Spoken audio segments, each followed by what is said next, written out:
எல்லாருக்கும் வணக்கம். இது உங்கள் study with Darshana YouTube channel. நம்ம இந்த வீடியோவில் செப்டம்பர் 24ஆம் தேதிக்கான கரண்ட் அஃபேர்ஸ் பார்க்க போகிறோம். ஸோ இன்றைக்கான கரண்ட் அஃபேர்ஸ் பார்க்கறதுக்கு முன்னாடி எஸ்டர்டே கரண்ட் அஃபேர்ஸ் அதோட ரிவிஷன் பார்த்துட்டு ஸ்டார்ட் பண்ணலாம். சரி, 23rd September current affairs revision. First question, இந்தியாவிலேயே முதல் முறையாக அனைத்து பொது போக்குவரத்தையும் இணைக்கும் செயலி எது? ஆன்சர் சென்னை 1. நான் முதல்வன் திட்டம் எந்த ஆண்டு தொடங்கப்பட்டது? ஆன்சர் 2022ஆம் ஆண்டு. அமோக் ஃபியூரி பயிற்சி எங்கு தொடங்கப்பட்டுள்ளது? Answer option A, Rajasthan. அடுத்து, தமிழ்நாட்டை சேர்ந்த விளையாட்டு வீரர் மற்றும் வீராங்கனைகளுக்கு எத்தனை சதவீத இடஒதுக்கீட்டின் கீழ் அரசு பணி வழங்கப்படுகிறது? Answer option A, 3%. அடுத்த தலைமுறை சரக்கு மற்றும் சேவை வரி சீர்திருத்தத்தின் பயன் என்ன? ஆன்சர் ஆப்ஷன் ஏ, மக்களின் சேமிப்பை ஊக்குவிக்கும். துடிப்பான கிராமங்கள் திட்டம் எந்த ஆண்டு தொடங்கப்பட்டது? ஆன்சர் 2023ஆம் ஆண்டு. எதிரி ஏவுகணைகளை வானிலேயே தாக்கி அளிக்கும் ரஷ்யாவின் வான் பாதுகாப்பு சாதனம்? Answer option C, S-400. அடுத்த, அமெரிக்காவின் H-1B விசாவை போல் K விசா முறையை எந்த நாடு அறிமுகப்படுத்துகிறது? ஆன்சர் சீனா, ஆப்ஷன் பி. 2023 மார்ச் 31ஆம் தேதி நிலவரப்படி நாட்டில் வருவாய் பற்றாக்குறை அதிகமுள்ள மாநிலங்களில் தமிழ்நாடு எத்தனையாவது இடத்தை பிடித்துள்ளது? Answer option B, 2nd place. America Russia இடையே அணு ஆயுத ஒப்பந்தமானது எந்த ஆண்டு மேற்கொள்ளப்பட்டது? ஆன்சர் 2010ஆம் ஆண்டு. உலக புகழ்பெற்ற தசரா திருவிழா எங்கு கொண்டாடப்படுகிறது? Answer option B, Mysore. இப்போ இன்றைக்கான கரண்ட் அஃபேர்ஸ் பார்க்கலாம். அதுக்கு முன்னாடி இப்போ குரூப் 4க்காக பார்த்தீங்கன்னா ஜிஎஸ் பேட்ச் போடுறோம். யூனிட் 1லேருந்து 6 வரைக்கும் கவர் ஆகும். அதாவது சயின்ஸு, பாலிட்டி, ஜியாகிரஃபி, அப்புறம் எக்கனாமி, ஹிஸ்ட்ரி, ஐஎன்எம், தமிழ்நாடு பொருளாதாரம், அப்புறம் யூனிட் 6 இதெல்லாமே இதில் கவர் ஆகும். இதுக்கான ஃபீஸ் 500 ரூபி. ஓல்டு ஸ்டூடெண்டாக இருக்கீங்கன்னா 400 ரூபி பே பண்ணி ஜாயின் பண்ணிக்கலாம். டிஸ்கிரிப்ஷனில் பே பண்ணுறதுக்கான ஆப்ஷன் டீட்டெயில் பே பண்ணுற நம்பர் கொடுத்துருக்கோம். பே பண்ணிட்டு ஸ்க்ரீன்ஷாட் எடுத்து வாட்ஸ்அப் நம்பருக்கு அனுப்புனீங்கன்னா ஆட் பண்ணிடுவோம். சரி, இப்போ நம்ம டுடே கரண்ட் அஃபேர்ஸ் ஸ்டார்ட் பண்ணலாம். ஃபர்ஸ்ட் கொஸ்டின், நாட்டின் முதல் படுக்கை வசதி கொண்ட வந்தே பாரத் ரயில் சேவை எங்கு தொடங்கப்பட உள்ளது? ஆன்சர் ஆப்ஷன் பி, புதுதில்லி. ஸோ நம்ம நாட்டிலே முதல் வந்தே பாரத் அப்படின்னா அது தில்லி டு வாரணாசி இடையே ஸ்டார்ட் பண்ணாங்க அப்படின்னு சொல்லி நமக்கு தெரியும். எப்போ ஸ்டார்ட் பண்ணாங்க? 2019 ஸ்டார்ட் பண்ணாங்க. வந்தே பாரத் ரயில் திட்டம் அப்படிங்கிறது எப்போ இனிஷியேட் பண்ணாங்கன்னா 2018 தான் வந்தே பாரத் ரயில் திட்டம் தொடங்கியிருப்பாங்க. இந்த திட்டத்தில் first rail 2019 Delhi to Varanasi இடையே இயக்கியிருப்பாங்க. அப்போ அதில் ஸ்லீப்பர் ரயில் கிடையாது, படுக்கை வசதி கிடையாது. இப்போ பார்த்தீங்கன்னா இப்போ படுக்கை வசதியோட வந்தே பாரத் ரயில் சேவையானது தொடங்கப்பட இருக்கு. அது எங்கே தொடங்க போகிறாங்க அப்படின்னா தில்லியில் தான் இதை தொடங்கி வைக்க போகிறாங்க. சரி, தில்லியிலேருந்து எங்கே வரைக்கும் அப்படின்னா பாட்னா வரைக்கும். ஸோ இப்போ எலெக்ஷன் நடக்க போகுது இல்லையா, பீகார், அந்த பீகார் புதுதில்லி டு பாட்னா இடையே தான் முதல் படுக்கை வசதி கொண்ட வந்தே பாரத் ரயில் சேவையானது தொடங்கப்பட இருப்பதாக ரயில்வே அமைச்சர் அஸ்வினி வைஷ்ணவ் அவர்கள் தெரிவிச்சிருக்காங்க. அஸ்வினி வைஷ்ணவ் இவர் தான் ரயில்வே மினிஸ்டர். ஸோ நம்ம நாட்டின் முதல் படுக்கை வசதி கொண்ட வந்தே பாரத் ரயில் தில்லி டு வாரணாசி இடையே தொடங்கப்பட இருக்கு. அது மட்டும் இல்லாமல் புதுதில்லி டு ஃபெரோஸ்பூர் கண்டோன்மெண்ட் இடையே ஒரு புதிய வந்தே பாரத் ரயில் சேவை தொடங்கப்பட இருப்பதாகவும் தெரிவிச்சிருக்காங்க ரயில்வே அமைச்சர் அஸ்வினி வைஷ்ணவ். இப்போ உங்களுக்கு ஒரு கொஸ்டின் இருக்கு. இப்போ இந்த வந்தே பாரத் ரயில்களுக்கான ரயில் பெட்டிகள் எங்கே தயாரிக்கப்படுது? நம்ம அடிக்கடி கரண்ட் அஃபேர்ஸில் பார்த்துருப்போம். இதுக்கான ஆன்சரை கமெண்ட் பண்ணுங்க. ரொம்ப ஈஸியான கொஸ்டின் தான், எல்லாருமே ட்ரை பண்ணுங்க. ஒரு 15 பேர் 10 பேர் தான் ஆன்சர் பண்றீங்க, எல்லாருமே ட்ரை பண்ணுங்க. அடுத்து செகண்ட் கொஸ்டின், தமிழகத்தில் அலையாத்தி காடுகள் குறித்த முதல் மாநாடு எங்கு நடைபெற்றது? சரி, அலையாத்தி காடுகள் சொல்றோம். அலையாத்தினா என்னது? நம்ம மாங்குரோவ் காடுகள் அப்படின்னு கூட சொல்லுவோம் இல்லையா? ஸோ அந்த மாங்குரோவ் காடுகள் சம்பந்தமாக ஒரு மாநாடு தமிழ்நாட்டில் ஃபர்ஸ்ட் டைம் நடத்தியிருக்காங்க. அது எங்கே அப்படின்னு கேட்டிங்கன்னா ஆப்ஷன் பி, மாமல்லபுரம். ஸோ சென்னையை அடுத்த மாமல்லபுரத்தில் தான் இப்போ இந்த தமிழ்நாட்டில் அலையாத்தி காடுகள் சம்பந்தமான முதல் மாநாடு அப்படிங்கிறது நடந்திருக்கு. ஸோ இந்த மாநாடை யார் இனாகிரேட் பண்ணியிருக்கா, அதாவது தொடங்கி வச்சிருக்காங்க அப்படின்னா தமிழக வன மற்றும் கதர்துறை அமைச்சரான R.S. ராஜகண்ணப்பன் அவர்கள் தான் இந்த மாநாட்டை தொடங்கி வச்சிருக்காங்க. தொடங்கி வச்சு அதில் ஒரு அறிக்கையுமே ரிலீஸ் பண்ணியிருக்காங்க. அதோட பேர் தான் தமிழ்நாட்டின் அலையாத்தி பயணம் அப்படிங்கிற ஒரு அறிக்கையை ரிலீஸ் பண்ணியிருக்காங்க. அந்த அறிக்கையில் என்ன இருக்குது அப்படின்னா, லாஸ்ட் 4 இயர்ஸில் நம்ம தமிழ்நாட்டில் 2400 ஹெக்டேர் பரப்பளவுக்கு அலையாத்தி மரக்கன்றுகளானது நடப்பட்டிருக்குன்னு சொல்லியிருக்காங்க. அது மட்டும் இல்லாமல் ஒரு 1200 ஹெக்டேர் 1200 ஹெக்டேர் பரப்பளவிலான சிதைவுற்ற சதுப்பு நிலங்களானது மீட்டெடுக்கப்பட்டிருக்கு அப்படின்னு அந்த அறிக்கையில் மென்ஷன் பண்ணியிருக்காங்க. நெக்ஸ்ட் இப்போ மாநாடு வந்து மாமல்லபுரத்தில் நடைபெற்றது இல்லையா, அந்த மாநாட்டில் ஒரு ஒப்பந்தமும் மேற்கொண்டிருக்காங்க. இப்போ பார்த்தீங்கன்னா நகர்ப்புறங்களில் வெப்பமானது அதிகமாக இருக்கு இல்லையா, ஸோ அந்த வெப்பத்தை எப்படி குறைக்கலாம், அதிகமான வெப்பத்தை வந்து குறைக்கிறதுக்கான முன்னெடுப்புகள், நெகிழி பைகள்லாம் நம்ம நிறைய வேஸ்ட் பண்ணுறாங்க இல்லையா, அந்த நெகிழி கழிவுகளை வந்து மேலாண்மை செய்கிறது சம்மந்தமாக, நெக்ஸ்ட் பார்த்தீங்கன்னா இந்த மாதிரி சுற்றுச்சூழல் சம்மந்தமான பிரச்சனைகள்லாம் இருக்கு இல்லையா, அதெல்லாம் கட்டுப்படுத்துறதுக்காக ஏற்கனவே ஒப்பந்தம் மேற்கொண்டிருப்பாங்க. அதை நீட்டிக்கிறாங்க. ஸோ அந்த ஒத்துழைப்புகளை நீட்டிப்புக்கான புதுப்பிக்கப்பட்ட ஒப்பந்தமானது இப்போ கையொப்பமாக இருக்கு. சுற்றுச்சூழல் காலநிலை மாற்றம், வனத்துறை, அப்புறம் நகராட்சி நிர்வாகம், அடுத்த வீட்டு வசதி துறைகள், அப்புறம் ஐக்கிய நாடுகளுடைய சுற்றுச்சூழல் திட்டம் இடையே வந்து இந்த ஒப்பந்தமானது கையொப்பமாக இருக்கு. இன்னொரு ஒப்பந்தம், ஸோ கடல்சார் வளங்களை பாதுகாக்கணும் அப்படிங்கிறதுக்காக சுற்றுச்சூழல் காலநிலை மாற்றத்துறை, வனத்துறை, அப்புறம் MS சுவாமிநாதன் ஆராய்ச்சி அறக்கட்டளை இடையே ஒரு ஒப்பந்தமானது கையொப்பமாக இருக்கு. 2 ஒப்பந்தம் வந்து இந்த மாநாட்டில் கையொப்பம் பண்ணியிருக்காங்க. அடுத்ததான் 3வது கேள்வி, உள்கட்டமைப்புகளுக்கான பட்டியலில் எந்த கப்பல் சேர்க்கப்பட்டுள்ளது?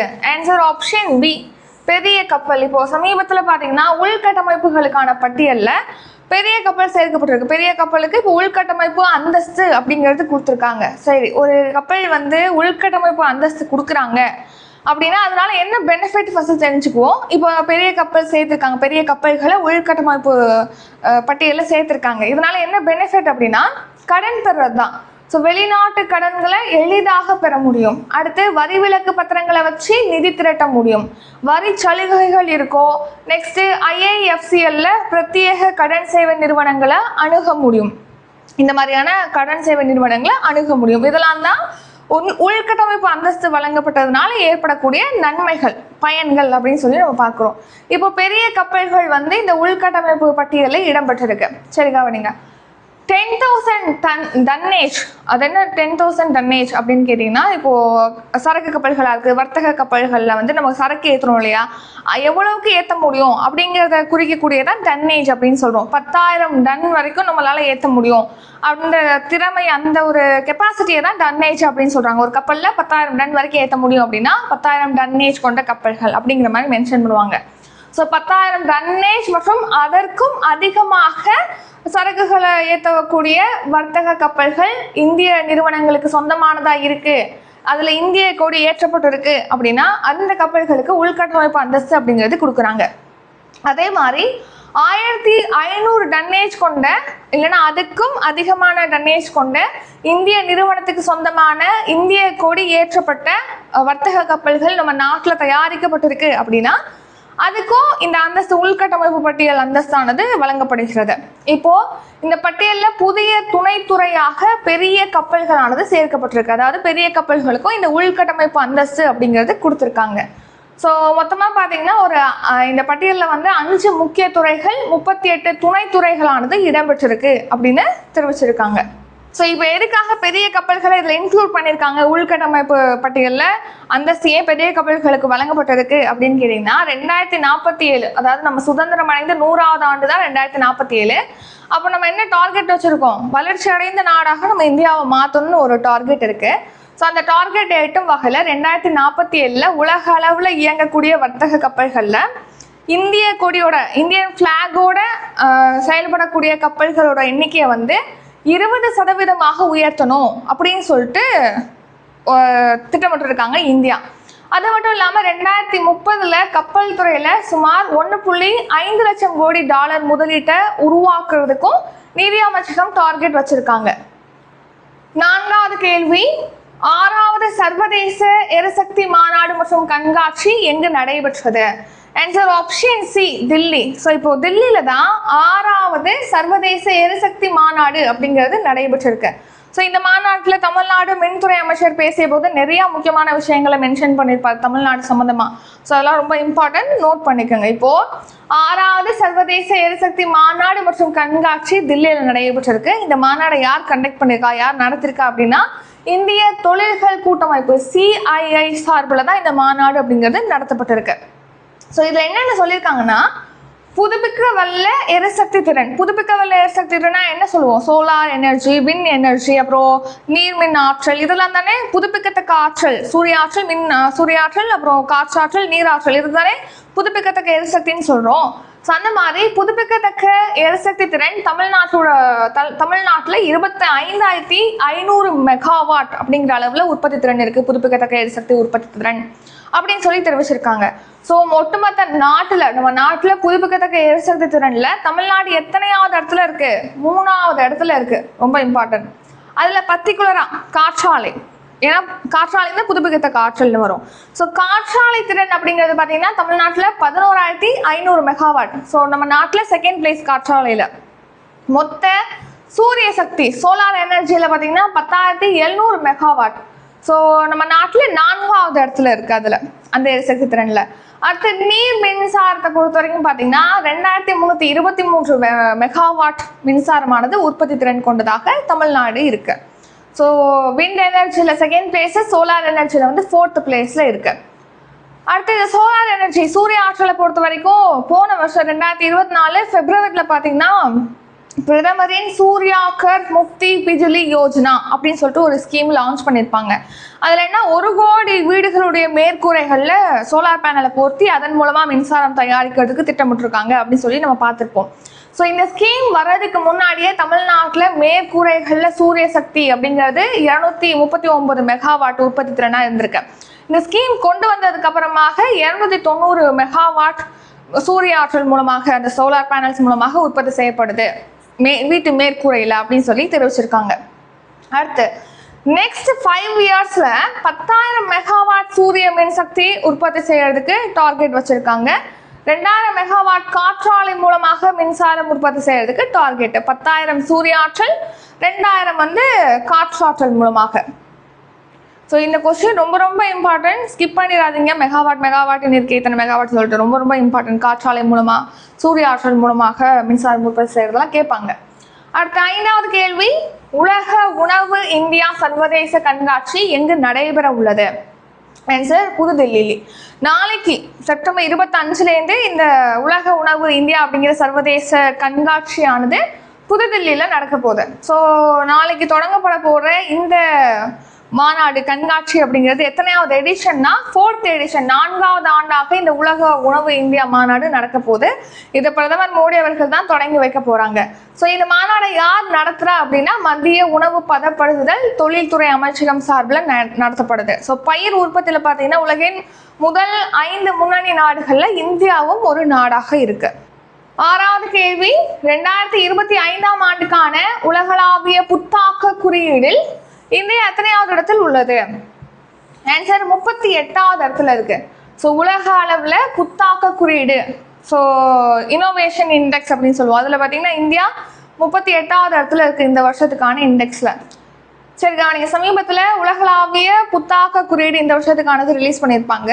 அதில் வந்து இந்தியா 38வது இடம்.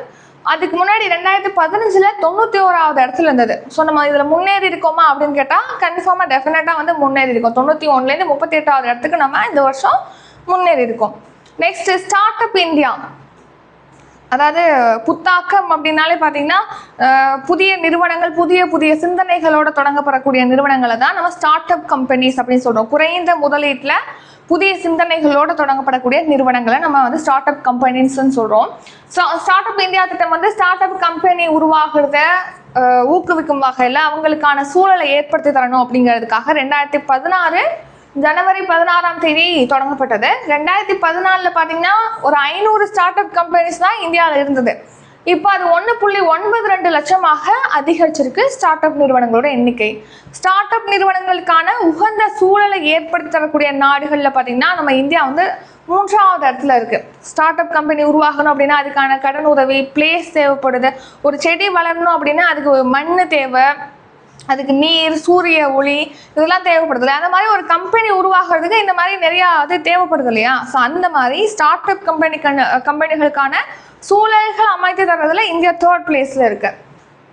ஸ்டார்ட் அப் நிறுவனங்களுக்கு உதவுவதற்காக பார்த்தீங்கன்னா 10,000 கோடி நிதியானது உருவாக்கப்பட்டிருக்கு.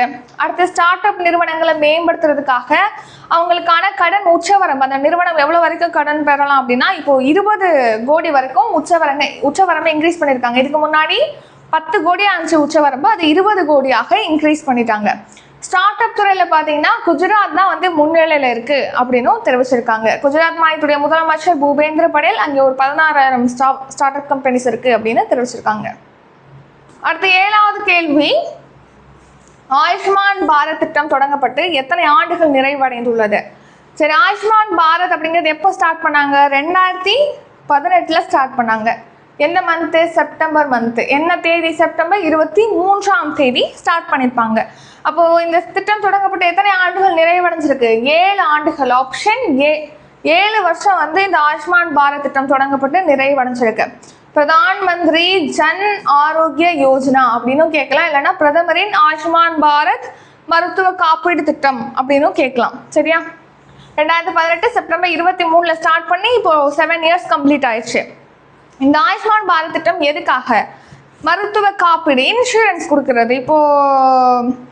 இப்போ சாலை விபத்து ஏற்படுது, இல்லைன்னா ஒருத்தவங்களுக்கு ஹார்ட் அட்டாக் திடீர்னு ஏற்படுதுன்னா ஏழைகள்கிட்ட கையில் எப்போதுமே பணம் வச்சுருக்கிறது கிடையாது, ஹாஸ்பிட்டலில் சேர்ப்பாங்க. ஸோ அவங்களுக்கு ஒரு 5 lakh வரைக்கும் இலவசமாக சிகிச்சை கொடுப்பாங்க. எல்லாருக்கும் கிடையாது, ஏழைகளுக்கு மட்டும் ஒரு 5 lakh வரைக்கும் அவங்களுக்கு காப்பீடு, மருத்துவ காப்பீடானது இந்த திட்டத்தின் கீழ் வழங்கப்படுகிறது. அதே மாதிரி இந்த ஸ்கீம் 2018 ஸ்டார்ட் பண்ணாங்க. இப்போ என்ன பண்ணிட்டாங்கன்னா 70 வயதுக்கு மேற்பட்ட அனைத்து மூத்த குடிமக்கள் இருக்காங்க இல்லையா, அவங்க வசதியானவங்க, இந்த வகுப்பை சேர்ந்தவங்க அப்படின்னு எதையுமே பார்க்காம அனைத்து 70 வயதுக்கு மேற்பட்ட மூத்த குடிமக்களுக்கும் இந்த திட்டமானது போன வருஷம்தான் விரிவாக்கம் செஞ்சுருப்பாங்க. அவங்களுக்கு இந்த திட்டத்தை வந்து அறிவிச்சிருப்பாங்க. அதில் பார்த்தீங்கன்னா எப்போ போன வருஷம் அக்டோபர் 29 இதை எக்ஸ்டெண்ட் பண்ணியிருப்பாங்க. மூத்த குடிமக்களுக்கு அவங்களுக்கு 5 லட்சம் மருத்துவ காப்பீடு கொடுக்குறாங்க.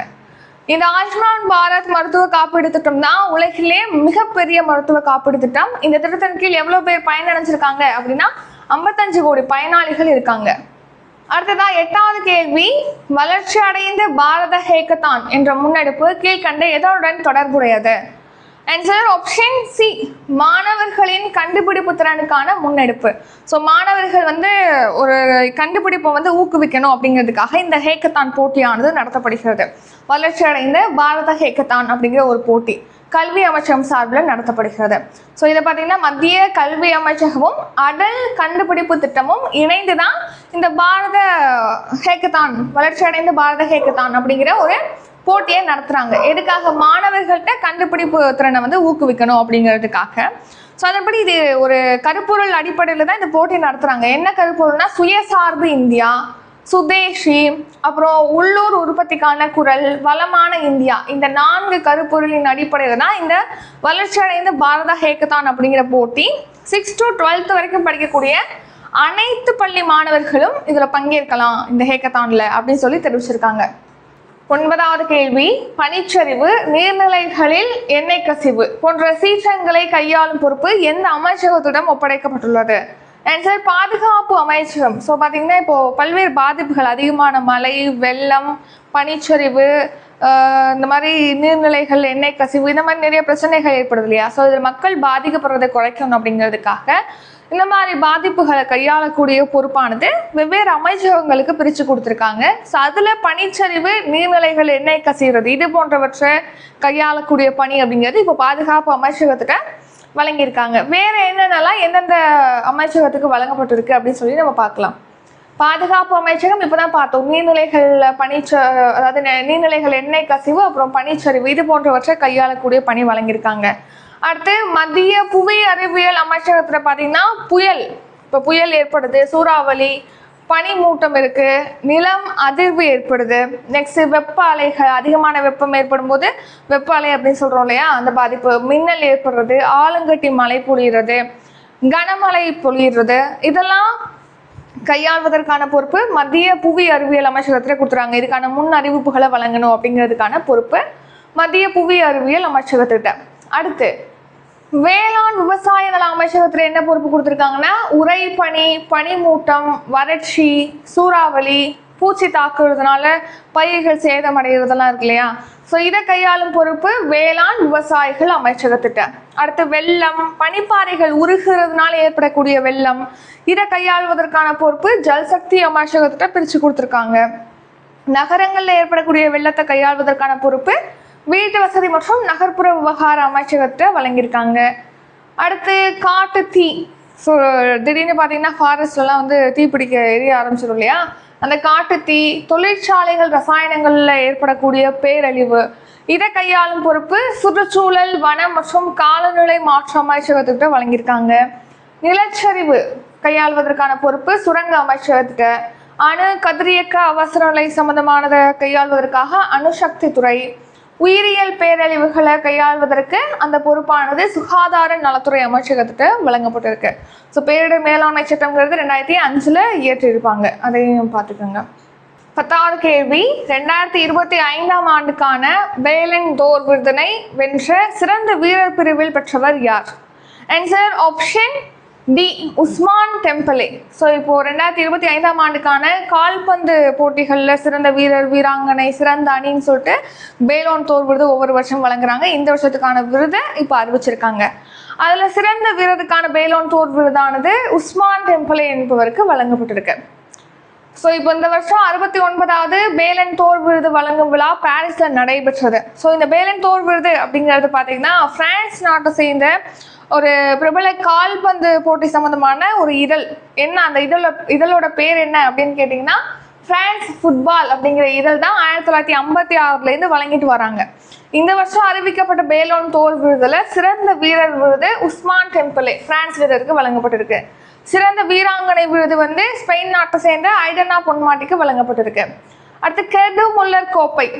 இந்த கெர்டு முல்லர் கோப்பை அப்படிங்கிறது சிறந்த ஸ்ட்ரைக்கருக்கு வழங்குறாங்க. இந்த வருஷம் பார்த்தீங்கன்னா ஆடவர் பிரிவில் விக்டர் கியோகெரஸ் என்பவங்களுக்கும், மகளிர் பிரிவில் எவா பஜோர் என்பவங்களுக்கும் வழங்கியிருக்காங்க.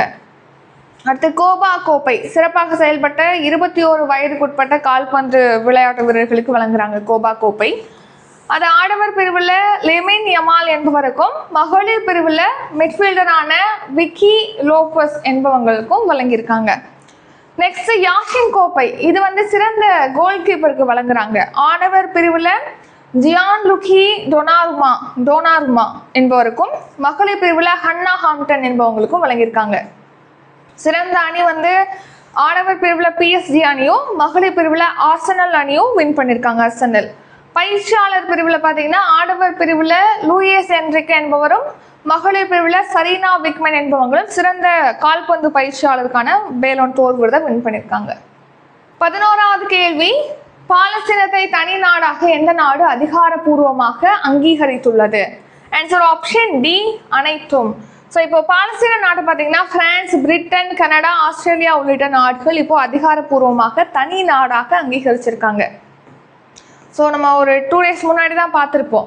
Britain, Canada, Australia, Portugal, France, Luxembourg, Malta, Monaco, Andorra, Belgium ஆகிய நாடுகள் இப்போ பாலஸ்தீனத்துக்கு தனி நாடு அங்கீகாரத்தை வழங்கியிருக்காங்க. இப்போ அதை பிரான்ஸ் நாடு அங்கீகாரம் வழங்குவதாக இப்போ ரீசெண்டாக தெரிவிச்சிருக்காங்க. அதனால தான் கரண்ட் அஃபேர்ஸில் பார்க்குறோம். இந்தியா உள்ளிட்ட சுமார் 140 நாடுகள் ஏற்கனவே பாலஸ்தீனத்தை அங்கீகரிச்சிருக்காங்க. இப்போ G7 நாடுகளும் இதை அங்கீகரிப்பதாக அறிவிச்சிருக்காங்க. அடுத்து 12வது கேள்வி, இந்தியாவிலேயே முதன்முறையாக நோயாளிகளின் பதிவு, உடல் உறுப்புகள் ஒதுக்கீடு செய்வதற்காக தொடங்கப்பட்ட செயலி எது? ஆன்சர் ஆப்ஷன் பி, விடியல். ஸோ நம்ம தமிழ்நாட்டில் தான் விடியல் அப்படிங்கிற ஒரு ஆப் இன்ட்ரடியூஸ் பண்ணியிருக்காங்க. இது எதுக்காக அப்படின்னா நோயாளிகள் பதிவு செய்கிறது, அவங்களுக்கான உடல் உறுப்புகளை தானமாக பெறுவதற்காக, உடல் உறுப்புகளை ஒதுக்கீடு செய்வதற்காகவும் இந்த விடியல் அப்படிங்கிற ஒரு ஆப்பை வந்து லான்ச் பண்ணியிருக்காங்க. இப்போ ரீசெண்டாக பார்த்தீங்கன்னா மேம்படுத்தப்பட்ட விடியல், அதாவது விடியல் 2.0 அப்படிங்கிற ஒரு ஆப்பை லான்ச் பண்ணியிருக்காங்க. விடியல் அப்படிங்கிற ஒரு ஆப் வந்து 2021 லான்ச் பண்ணியிருப்பாங்க. அதையே மேம்படுத்தி விடியல் 2.0 அப்படிங்கிற செயலியை இப்போ ரீசெண்டாக வந்து சுகாதாரத்துறை அமைச்சர், அதாவது தமிழ்நாடு மக்கள் நல்வாழ்வுத்துறை அமைச்சர் மா சுப்பிரமணியன் அவர்கள் லான்ச் பண்ணியிருக்காங்க. அதனால தான் இப்போ பார்க்குறோம். விடியல்ங்கிறது 2021 ஆகஸ்ட் 13 தொடங்கியிருப்பாங்க. நோயாளிகள் பதிவு செய்கிறது, உடல் உறுப்புகள் இப்போ தானமாக பெறாங்க இல்லையா, உடல் உறுப்புகளை வந்து ஒதுக்குறது. இவங்களுக்கு இந்த அதாவது இந்த உறுப்பு அப்படின்னு சொல்லிட்டு உடல் உறுப்புகளை ஒதுக்கீடு செய்வதற்காகவும் இந்த விடியல் செயலி இப்போ 2.0 விடியல் 2.0 அப்படிங்கிற செயலியை இன்ட்ரடியூஸ் பண்ணியிருக்காங்க. சரி, இப்போ உடல் உறுப்பு தானம் அப்படிங்கிறது எப்போ ஸ்டார்ட் ஆனிச்சு தமிழ்நாட்டில்னா 2008. ஸோ ஒரு சில காரணங்களால மூளைச்சாவு அடைகிறாங்க இல்லையா நபர்கள், அவங்கள்டேருந்து உடல் உறுப்புகளை தானமாக பெற்று உடல் உறுப்பு தேவைப்படுறவங்களுக்கு உடல் உறுப்பு மாற்று சிகிச்சையானது மேற்கொள்ளப்படுகிறது. அதுக்காக உடல் உறுப்பு மாற்று அறுவை சிகிச்சை திட்டம் 2008 கருணாநிதி அவர்கள் முதலமைச்சராக இருந்தபோது தொடங்கியிருப்பாங்க, செப்டம்பர் 5. அதுக்கப்புறம் பார்த்தீங்கன்னா 2023 வந்து இந்த மாதிரி உடல் உறுப்புகளை தானமாக கொடுக்குறாங்களே மூளைச்சாவு அடைஞ்சவங்க, அவங்களுக்கு அரசு மரியாதை செலுத்தப்படும் அரசு சார்பில் அப்படின்னு சொல்லி 2023 செப்டம்பரில் அறிவிச்சிருப்பாங்க. அதுக்கப்புறம் பார்த்தீங்கன்னா அந்த உடல் உறுப்பு தானம் செய்கிறவங்களோட எண்ணிக்கைங்கிறது அதிகரிச்சது. ஸோ இது வரைக்கும் இந்த அறிவிச்சதுலேருந்து 522 பேருடைய உடலுக்கு அரசு மரியாதையானது செலுத்தப்பட்டிருக்கு அப்படின்னு சொல்லி தெரிவிச்சிருக்காங்க. நெக்ஸ்ட், தமிழ்நாடு உறுப்பு மாற்று ஆணையம் அப்படிங்கிறது எப்போ ஸ்டார்ட் பண்ணாங்கன்னா 2015. உடல் உறுப்பு மாற்று அறுவை சிகிச்சை திட்டம் 2008, அதுக்கான ஆணையம் 2015. அதுக்கு அரசு மரியாதை செலுத்துறது, அந்த மாதிரி தானம் கொடுக்குறாங்களே அவங்களுக்கான அரசு மரியாதை செலுத்தும் முறை அப்படிங்கிறது 2023 லான்ச் பண்ணியிருப்பாங்க.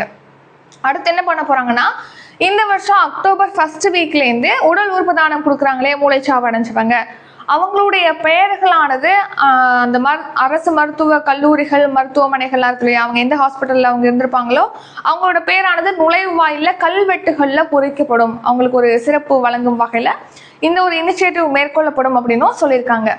உடல் உறுப்பு தானத்தை பொறுத்த வரைக்கும் பார்த்தீங்கன்னா தமிழ்நாடு 8 முறை சிறந்த மாநிலத்துக்கான விருதை வின் பண்ணியிருக்கு. உடல் உறுப்பு தானத்தில் 2024 மட்டும் 208 பேருக்கு உடல் உறுப்பு தானம் வழங்கியிருக்காங்க.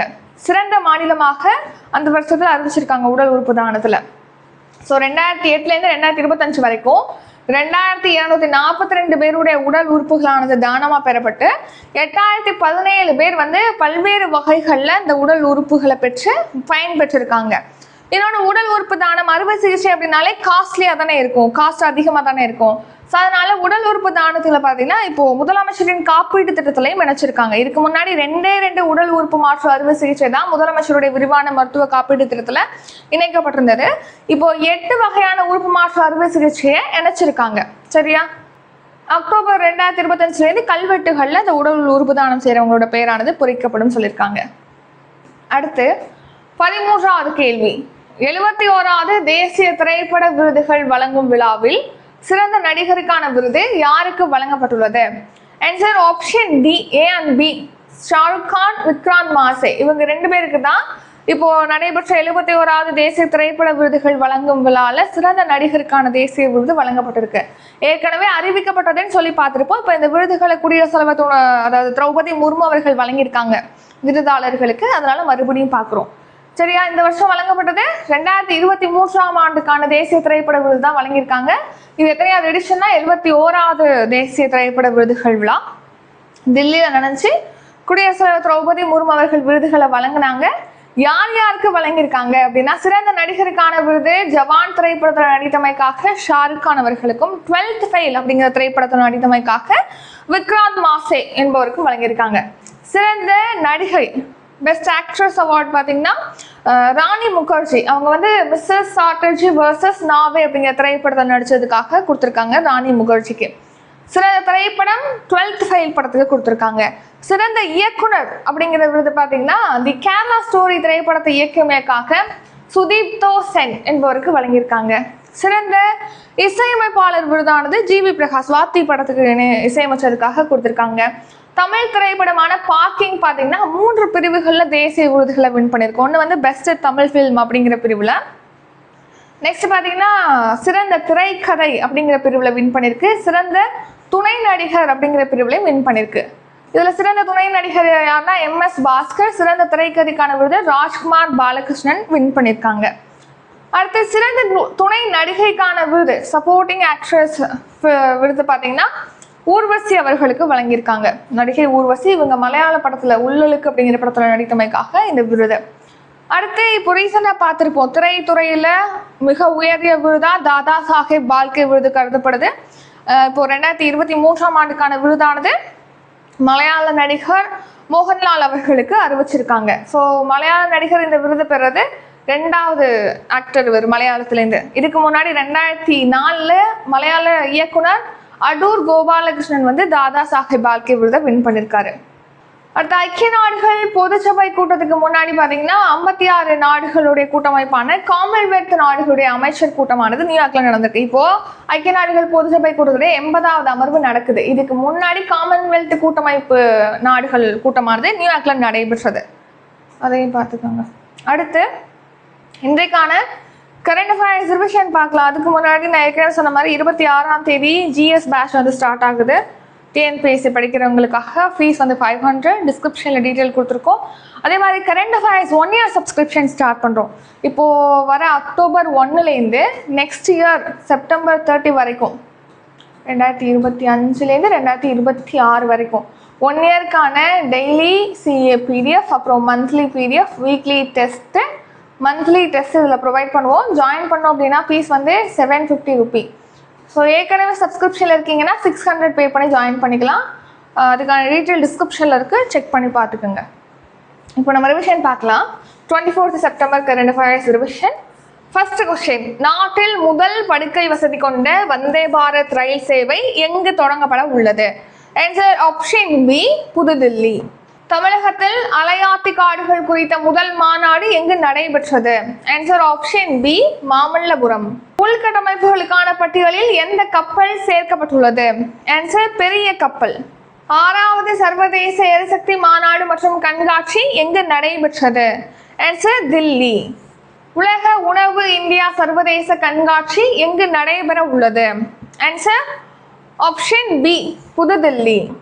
2025ஆம் ஆண்டுக்கான உலகளாவிய புத்தாக்க குறியீட்டில் இந்தியா எத்தனையாவது இடத்தை பிடித்துள்ளது? ஆன்சர் ஆப்ஷன் ஏ, 38வது இடம். ஆயுஷ்மான் பாரத் திட்டம் தொடங்கப்பட்டு எத்தனை ஆண்டுகள் நிறைவடைந்துள்ளது? ஆன்சர் ஆப்ஷன் ஏ, 7 ஆண்டுகள். வளர்ச்சியடைந்த பாரத ஹேக்கத்தான் என்ற முன்னெடுப்பு கீழ்கண்ட எதனுடன் தொடர்புடையது? ஆன்சர் மாணவர்களின் கண்டுபிடிப்பு திறனுக்கான முன்னெடுப்பு. பனிச்சரிவு, நீர்நிலைகளில் எண்ணெய் கசிவு போன்ற சீற்றங்களை கையாளும் பொறுப்பு எந்த அமைச்சகத்திடம் ஒப்படைக்கப்பட்டுள்ளது? ஆன்சர் பாதுகாப்பு அமைச்சகம். 2025ஆம் ஆண்டுக்கான பேலோன் தோர் விருதினை வென்ற சிறந்த வீரர் யார்? Answer option D, Usman டெம்பிளே. பாலஸ்தீனத்தை தனி நாடாக எந்த நாடு அதிகாரப்பூர்வமாக அங்கீகரித்துள்ளது? ஆன்சர் ஆப்ஷன் இ, அனைத்தும். France, Britain, Canada, Australia. இந்தியாவிலேயே முதன்முறையாக நோயாளிகளின் பதிவு உடல் உறுப்புகளை ஒதுக்கீடு செய்வதற்காக தொடங்கப்பட்ட செயலி எது? ஆன்சர் ஆப்ஷன் பி, விடியல். 71வது தேசிய திரைப்பட விருதுகள் வழங்கும் விழாவில் சிறந்த நடிகருக்கான விருது யாருக்கு வழங்கப்பட்டுள்ளது? Answer option D, A and B, Shahrukh Khan, Vikrant Massey. இத்துடன் இன்றைக்கான கரண்ட் அஃபேர்ஸ் வீடியோ நிறைவடைகிறது. இந்த வீடியோ உங்களுக்கு பிடிச்சிருந்தா லைக் பண்ணுங்க, ஷேர் பண்ணுங்க. நம்ம சேனலை நீங்க இன்னும் சப்ஸ்கிரைப் பண்ணலன்னா மறக்காம சப்ஸ்கிரைப் பண்ணிக்கோங்க. நன்றி, வணக்கம்.